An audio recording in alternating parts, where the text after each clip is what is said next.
Assalamualaikum warahmatullahi wabarakatuh, Ustadz Khairil Alam. Waalaikumsalam Berapa warahmatullahi purnama wabarakatuh. kita tak bersua. Alhamdulillah bisa ketemu lagi Mas Afif. Alhamdulillah bisa bertamu di sini dan bertemu di Ustadz Alam dan insya Allah menyesap ilmu Amin, amin. tentang inspirasi Al-Quran ya. Ya. Hari ini kita membahas surat Qaf, surat ke-50, Makkiyah, 45 ayat. Saya selalu tertarik dengan surah yang diawali dengan satu huruf. Qaf. Itu sebenarnya ada makna apa ketika Allah memberikan perintah dengan suatu huruf saja? Ya, seperti surat yang lain juga diawali dengan beberapa huruf dan ini adalah satu surat yang diawali cuma satu huruf. Qaf. Nah, ketika dibaca ayat ini tentunya banyak sekali penafsirannya. Tapi poinnya, at the end-nya kalau kita baca kitab tafsir, hanya Allah yang tahu. Artinya kita nggak tahu. Betul nggak? Oke. Ini membentuk apa sih sebenarnya? Mindset. Mindsetnya apa?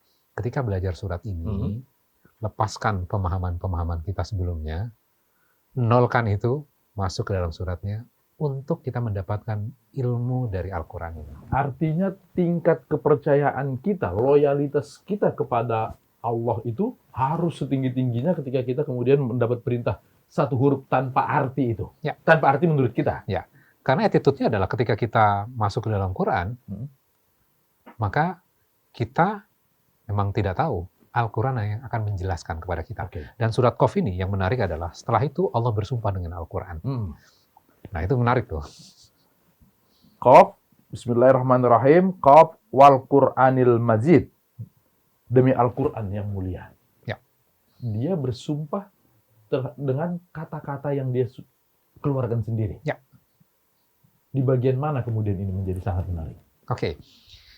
Biasanya ketika orang bersumpah, dia akan menggunakan sesuatu yang besar. Kalau tidak demi Allah. Ya. Karena menurut kita Allah adalah yang terbesar. Betul. Oke. Nah, ketika Allah bersumpah dengan Quran, berarti Quran ini sesuatu yang sangat luar biasa. Kemudian disambung, wal Qur'anil Majid, Quran yang mulia. Ya. Berarti Al-Quran itu yang digunakan sumpah oleh Allah, itu adalah yang mulia ketika Al-Quran diturunkan, bukan untuk menjatuhkan kita, tapi untuk memuliakan kita. Oke. Intinya, setelah ayat ini akan menjelaskan hal itu. Oke. Saya baca ayat berikutnya. Ya. Di surah kedua, yang artinya mereka tidak menerimanya, bahkan mereka tercengang karena telah datang kepada mereka seorang pemberi peringatan dari kalangan mereka sendiri. Maka berkatalah orang-orang kafir, ini adalah suatu yang sangat ajaib. Dia bersumpah dengan Quran, lalu dia kemudian mengingatkan, ada sekelompok orang yang tidak percaya. Ini marah atau bagaimana sih sebetulnya? Ya, fakta yang akan diungkapkan.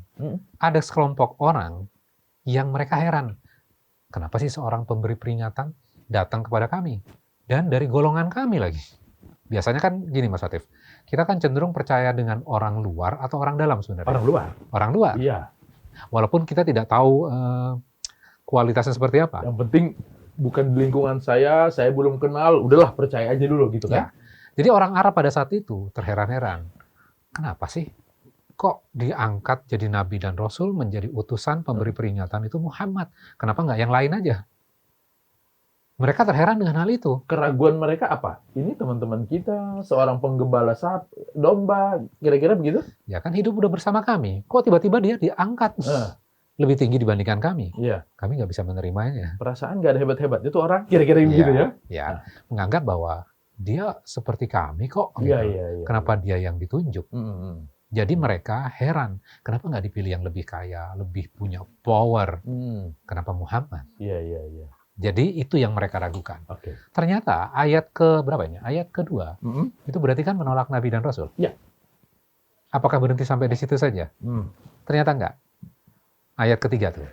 Apakah apabila kami telah mati dan sudah menjadi tanah akan kembali lagi? Itu adalah suatu pengembalian yang tidak mungkin. Ya. Sepertinya lompat.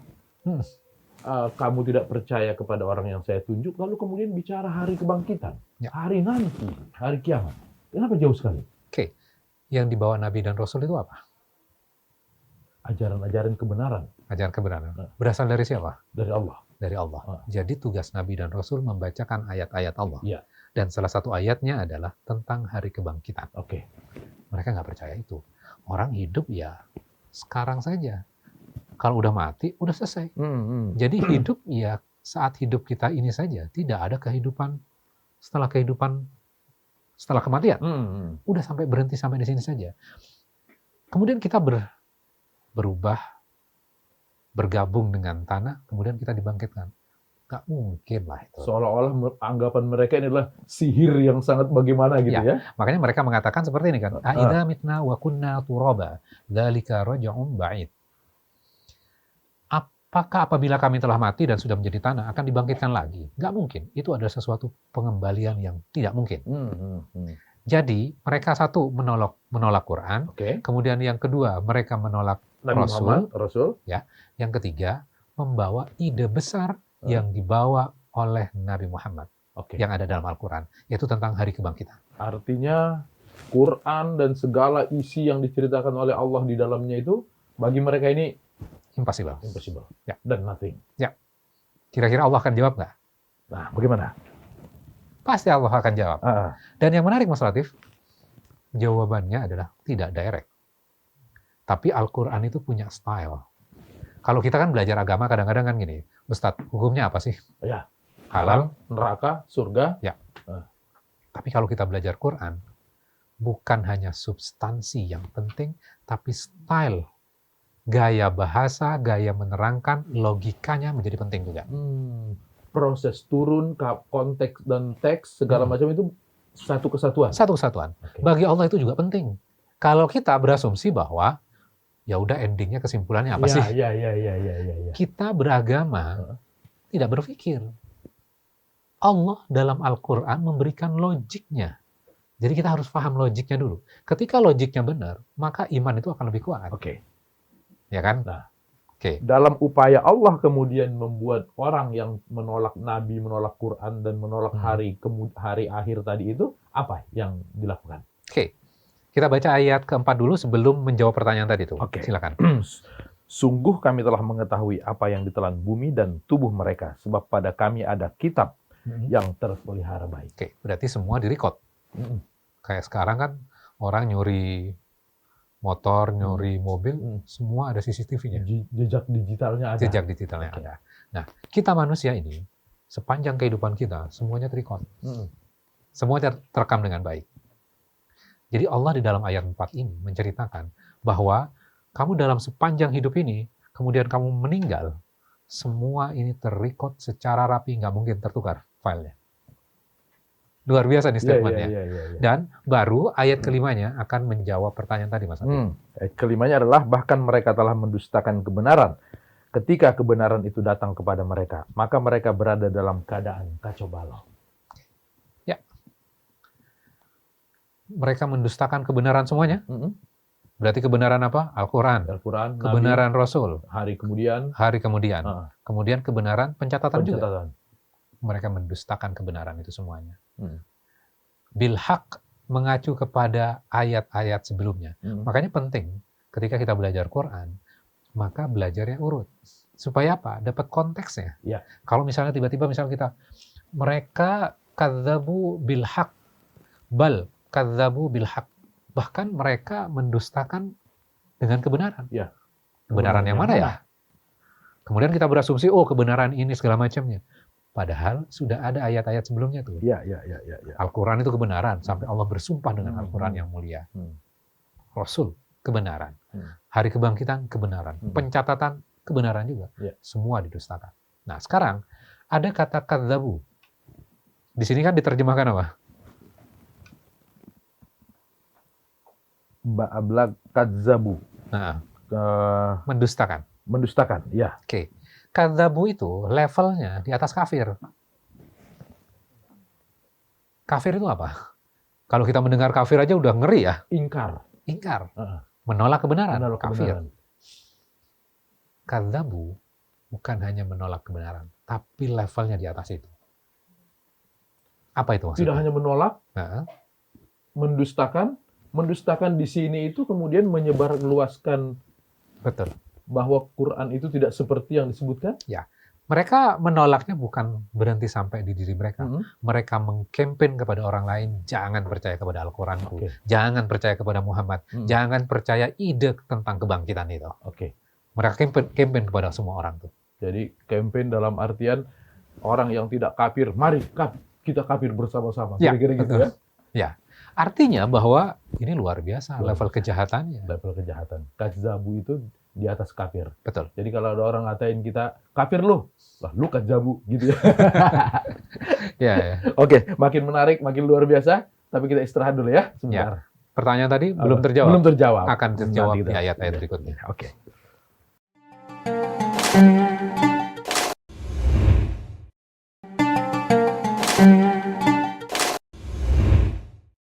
Makin menarik ini. Ini ada yang lagi bikin teh. Mudah-mudahan perbincangan kita makin jos nantinya, Ustadz ya.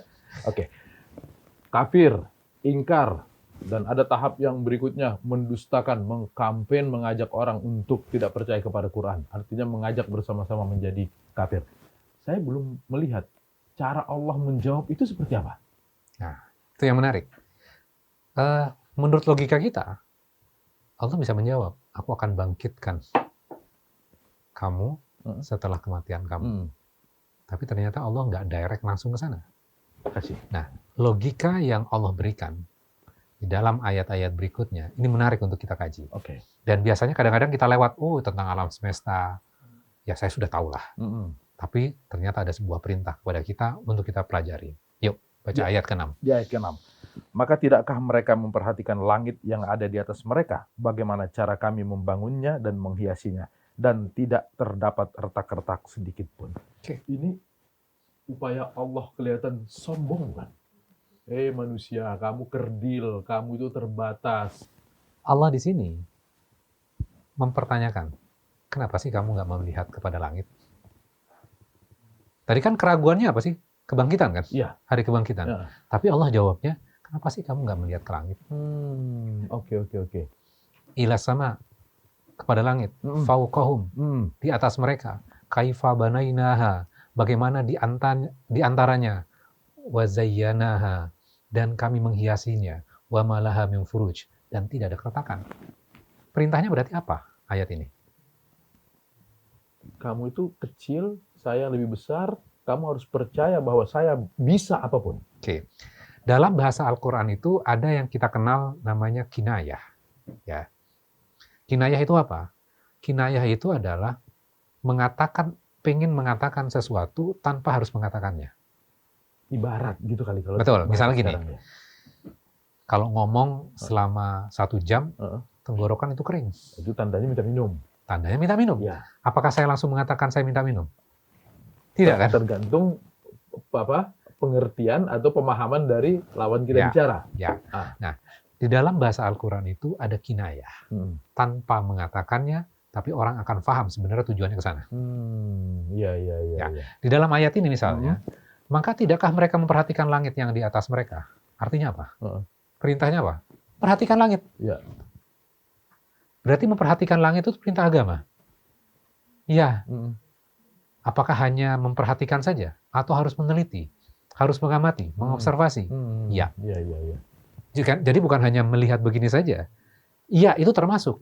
Tapi bisa lebih dalam dibandingkan itu. Oke. Kayak kita di sekolah, ternyata langit bukan seperti bayangan mata kita. Langit yang di bayangan mata kita kan cuma satu garis biru saja. Iya. Padahal ketika kita masuk naik pesawat, masih ada lagi, masih ada lagi, masih ada lagi. Bahkan awan-awan itu di bawahnya kita. Iya. Artinya langit itu sangat luas sekali. Kemudian Allah menceritakan, kami menghiasinya. Ketika berbicara kaitannya dengan menghiasi, berarti kaitannya dengan keindahan. Iya. Ya. Keindahan di sini itu apa? Bulan? Keindahan bintang? langit. Ya bisa ada bintang, ada bisa bulan, ada matahari, bagian dari langit itu. Iya. Terus yang menarik adalah, dikatakan berikutnya, nggak ada keretakan. Nah, kita bisa lihat, gedung ini saja, untuk menaikkan langitnya, butuh pilar. Iya. Supaya nggak retak. Iya. Pilarnya nggak kokoh, retak. Retak. Allah membangun langit. Tiangnya mana? Nggak ada gantungannya. Nggak ada gantungan. Nggak ada penyangganya. Dan nggak ada keretakannya. Tapi bisa dan tetap bisa berada di sana. Yes.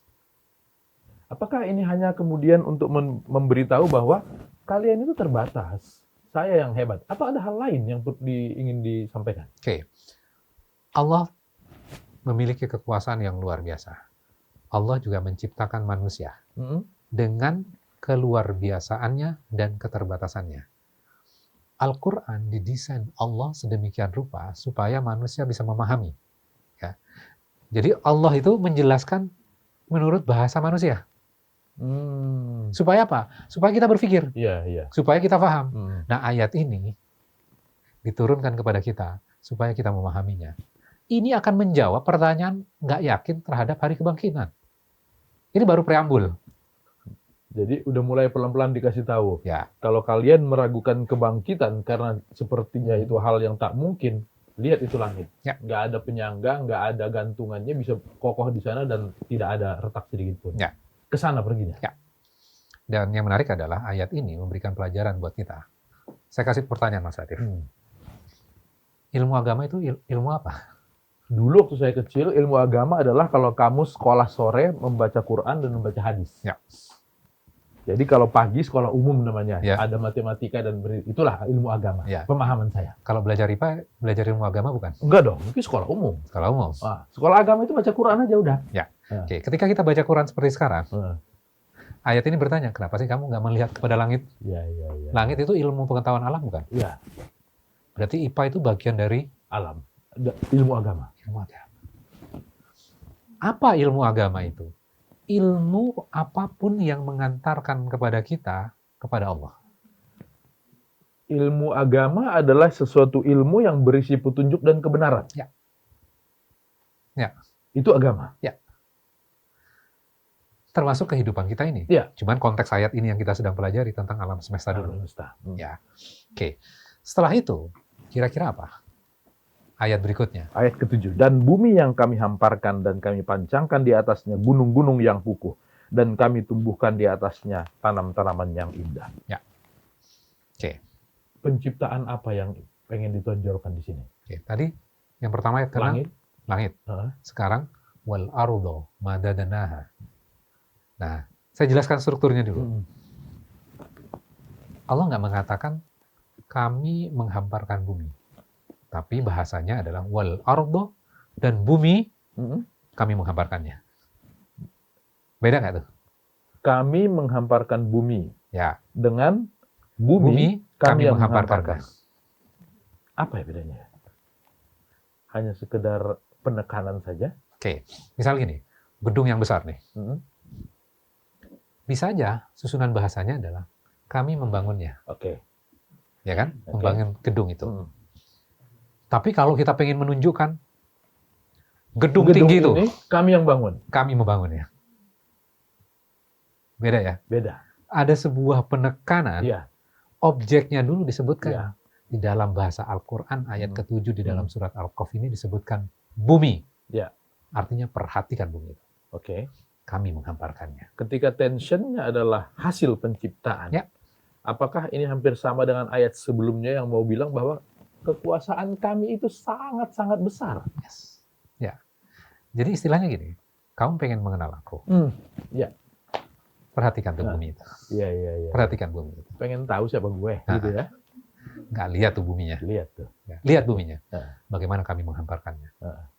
Rumahnya Mas Latif di bumi kan? Ya. Bumi itu bentuknya datar atau? Saya nggak berani itu masuk ke situ lagi wilayahnya. Kalau di globe itu bulat. Di globe bulat? Iya. Kenapa kok bisa membangun seperti seakan-akan datar? Karena besarnya. Saking besarnya. Permukaan. Maka Allah mengatakan madadnaha, kami menghamparkannya. Padahal bentuknya bulat. Hamparan biasanya dari karpet yang bulat tergulung, kita hamparkan menjadi lurus. Kita jalan seperti datar. Padahal sesungguhnya enggak. Berbulat. Kita di ujung-ujung bumi loh sebenarnya. Di permukaan bumi, bukan di dalam bumi. Allah menunjukkan wal ardo. Bumi itu kami menghamparkan. Menghamparkan karpet yang besar di masjid saja. Itu kan berat luar biasa. Iya. Allah di sini mengatakan bumi kami menghamparkannya. Jadi bukan kami menghamparkan bumi, tapi bumi itu kami hamparkan. Ya. Ada nuansa memberi tahu. Yes, betul. Gue nih. Ya. Gitu ya. Makanya penting, penting untuk kita lihat bahasa Arabnya dulu. Baru terjemahannya. Iya. Karena wal ardo, oh bumi, kami menghamparkan. Iya. Terus wa alqainaha, wa alqaina, dan kami letakkan fiha di dalamnya rawasiya, gunung-gunung. Jadi di bumi itu ada gunung-gunung. Kalau gunung satu batuk aja udah berbahaya. Pesawat berhenti, orang nggak bisa kemana-mana. Yes. Nah.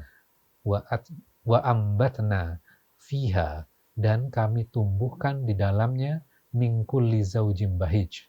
Di dalamnya setiap pasangan yang indah, yang membuat kita kagum. Itu bahij. Jadi ini bicara tentang apa? Dijelaskan nggak fungsi bumi apa? Tidak ya? Belum. Tapi ditunjukkan bagaimana Allah memperindah bumi. Jadi hanya bicara tentang proses penciptaan saja. Penciptaan dan keindahan. Keindahan. Tadi langit juga bilang begitu. Indah dan tidak ada yang retak. Ya. Ini sekarang ada bumi, di bumi yang datar, ada bisa gunung-gunung kami tegakkan di sana. Ya. Dan kami ciptakan di dalamnya pasangan-pasangan. Setiap hal berpasangan. Ada tumbuhan ini, tumbuhan itu. Ada hewan ini, ada hewan itu. Saling berpasangan. Jadi keindahan itu termasuk juga harmoni berarti ya? Yes, betul. Harmoni, berpasang-pasangan. Berpasang-pasangan. Oke. Itu berarti ayat dong? Ayat, ya. Keindahan itu Pak, ayat? Iya. Kalau kita memperhatikan keindahan itu, ayat. Berarti kita sedang membaca Al-Quran? Yes. Oke. Kita minum dulu kalau begitu. Keburu dingin nanti nih. Oke.